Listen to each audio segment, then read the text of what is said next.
Gelandang Timnas Indonesia, Tom Hey belak-belakan menceritakan soal kegilaan supporter Timnas Indonesia kepada media Belanda, Omroep Friesland.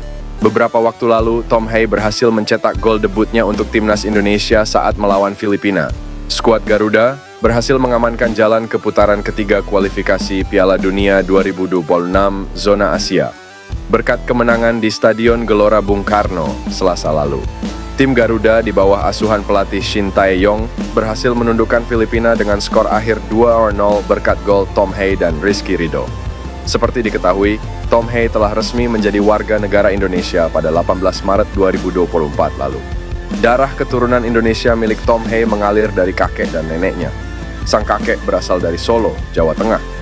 Sementara itu, neneknya merupakan orang yang berasal dari Minahasa, Pulau Sulawesi. Dalam sebuah kesempatan, Tom Hey buka-bukaan mengungkap bahwa supporter Indonesia kerap menyoroti dirinya dimanapun berada. Hotel yang kami tempati sangat besar, tapi selalu ada orang-orang yang berada di hotel sepanjang hari. Mereka selalu tahu kapan Anda akan pergi makan atau ke tempat manapun, kata Tom Hey. Kendati demikian, Tom Hey mengaku tak keberatan.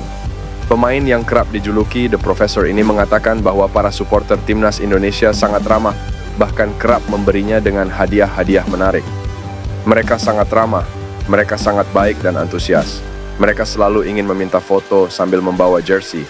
Mereka juga selalu ingin memberi Anda hadiah berupa gantungan kunci dengan foto saya, baju, dan topi, tutup Hey. Update perkembangan proses naturalisasi Maarten Paes untuk bisa membela Timnas Indonesia. Anggota Komite Eksekutif PSSI, Hassani Abdul Ghani memberikan sedikit bocoran terkait dengan nasib Maarten Paes. Hasan Abdul Ghani mengaku sempat memberi saran kepada salah satu rekannya di Eropa yang dulu membantu proses naturalisasi dari Jordi Amat ke Indonesia. Ia menyarankan temannya itu menggunakan cara yang sama seperti proses Jordi Amat agar Maarten Paes bisa segera diizinkan membela Timnas Indonesia. Kemarin saya sempat mengobrol dengan teman baik saya dulu, kita pengurus ya. Nah, saya bilang sama dia, kenapa kita nggak pakai cara lama? Kan pas kita ngurus Jordi Amat juga ditolak awalnya. Lalu kan Anda mengirim seseorang bertanya ke FIFA, terus kenapa kamu enggak melakukan hal yang sama?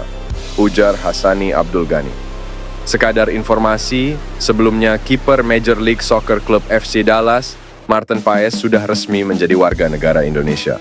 Maarten Paes ternyata baru saja melakukan pengambilan sumpah WNI di Jakarta pada Selasa pagi, 30 April 2024. Dalam foto yang diunggah oleh Kanwil Kemenkumham DKI Jakarta, saat pengambilan sumpah WNI, Maarten Paes memakai peci hitam dan dasi merah.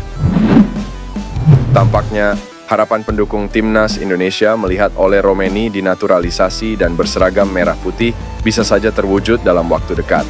Pasalnya, pemain yang kini membela FC Utrecht itu telah memberikan beberapa kode bahwa dirinya akan dinaturalisasi oleh PSSI.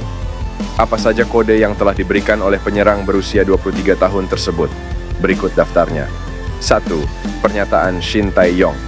Kode pertama yang mengindikasikan Ole Romeni akan dinaturalisasi berangkat dari pernyataan pelatih Timnas Indonesia, Shin Tae-yong. Setelah laga kontra Filipina, Shin Tae-yong menegaskan bahwa dirinya membuka kans menaturalisasi penyerang untuk menambah daya gedor Timnas Indonesia. Pernyataan itu pun membuat Ole Romeni diyakini akan jadi opsi pertama yang dinaturalisasi guna membela Timnas Indonesia di putaran ketiga kualifikasi Piala Dunia 2026 Zona Asia. 2. Komentari debut Calvin Verdong. Ole Romeni juga memberi kode dirinya siap dinaturalisasi setelah mengomentari debut Calvin Verdong bersama Timnas Indonesia. Pemain berusia 23 tahun itu memberikan komentar wow pada unggahan Calvin Verdong yang merupakan mantan rekan setimnya di NEC Nijmegen. Komentar tersebut mengindikasikan bahwa Ole Romeni bisa saja bersedia mengikuti mantan rekan setimnya membela Timnas Indonesia. 3. Sudah dihubungi PSSI. Beberapa waktu silam, Ole Romeni mengungkapkan bahwa dirinya telah dihubungi oleh PSSI dalam wawancaranya bersama Football Premier. Ia pun merasa bangga dihubungi oleh PSSI dan dikabarkan terbuka untuk dinaturalisasi serta membela Timnas Indonesia. Apalagi Ragnar Oratmangoen juga menuturkan bahwa Ole Romeni tengah mempertimbangkan berbagai opsi sebelum mengambil keputusan menerima proses naturalisasi. Penyerang Timnas Irak, Ali Jassim, menyuarakan kekecewaannya setelah klub sang pemain, Al-Kahraba, dikatakan menolak pendekatan dari kubu promosi Serie A, Como 1907. Nama Ali Jassim tentu familiar di kuping para pencinta sepak bola tanah air. Ia terlibat dan bersinar dalam keempat pertemuan timnas Irak saat menghadapi Indonesia.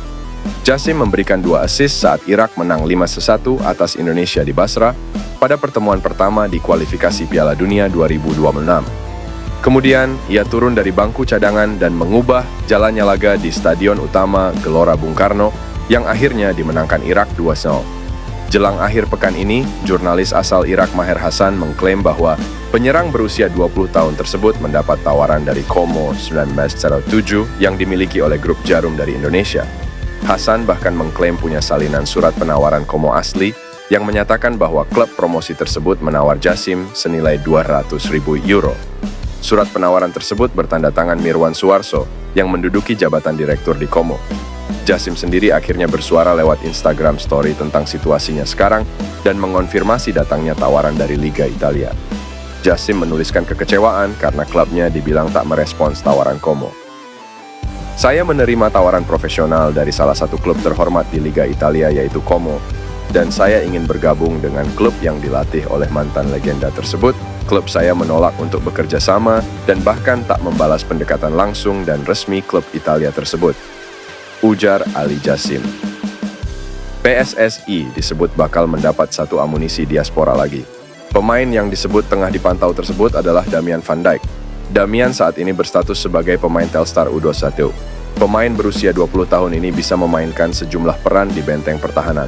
Selain berposisi bek tengah, yang merupakan posisi naturalnya, Damian juga bisa dipasang sebagai bek kanan dan juga gelandang bertahan. Menurut Damian, sudah sempat ada komunikasi dari PSSI. Waktu itu, yang sempat menghubunginya adalah utusan PSSI, Hamdan Hamedan, yang saat ini dikenal sebagai salah satu sosok kunci di balik program naturalisasi atlet Indonesia. Tahun lalu, aku beberapa kali bicara dengan Pak Hamdan. Aku juga sudah pernah bertemu dengan pemain-pemain lain, juga dengan pemain-pemain yang saat ini sudah dinaturalisasi. Aku sudah pernah berkomunikasi baik dengan mereka, ungkap Damian. Nama Damian sendiri bisa jadi masuk ke dalam daftar 150 pemain diaspora yang disebut Ketua Umum PSSI, Erick Thohir, yang berpeluang dipanggil Timnas Indonesia. Namun, menurut Erick, dari 150 nama tersebut nantinya akan diseleksi untuk dilihat mana yang benar-benar berkualitas dan dibutuhkan. Peluang Damian untuk dinaturalisasi saat ini cukup terbuka. Dengan tingginya yang mencapai L91 cm, ia bisa diplot mengisi posisi Elkan Bagot yang beberapa waktu belakangan ini tak berseragam Timnas Indonesia. Menurut Damian, ia sangat terbuka dengan peluang untuk membela Merah Putih. Ia menyebut bisa membantu Indonesia untuk bermain lebih baik ke depannya. Tentu aku terbuka, aku pikir Indonesia bisa membantuku menjadi pemain yang lebih baik. Aku juga berpikir bisa membantu permainan sepak bola Indonesia lebih baik juga. Akan sangat bagus jika kita saling membantu, tutup Damian.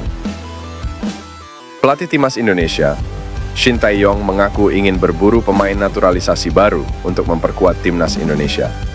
Shin Tae-yong mengatakan, setelah lolos ke putaran ketiga kualifikasi Piala Dunia 2026, Timnas Indonesia akan menghadapi raksasa Asia sehingga membutuhkan talenta-talenta baru. Satu di antara pemain yang bisa dijadikan menjadi alternatif untuk memperoleh pemain keturunan Indonesia dengan kualitas grade A adalah gelandang Crystal Palace, Jairo Riedewald. Jairo Riedewald bisa menjadi bagian di skuad Timnas Indonesia. Jairo Riedewald pernah menimba ilmu di Akademi Ajax. Pemain berumur 27 tahun itu pernah menimba ilmu di Akademi klub besar Belanda, Ajax Amsterdam. Bahkan, pemain kelahiran Belanda itu berhasil menembus tim utama Ajax. Riedewald berkontribusi 3 gol dan 3 assist dari 93 laga bersama Ajax Amsterdam di semua kompetisi. Selanjutnya, Riedewald melanjutkan karier bersama tim Liga Inggris, Crystal Palace, seusai menuntaskan transfer dari Ajax pada tahun 2017. Bersama Crystal Palace, Riedewald telah mengemas 91 penampilan dengan torehan 3 gol dan 1 assist.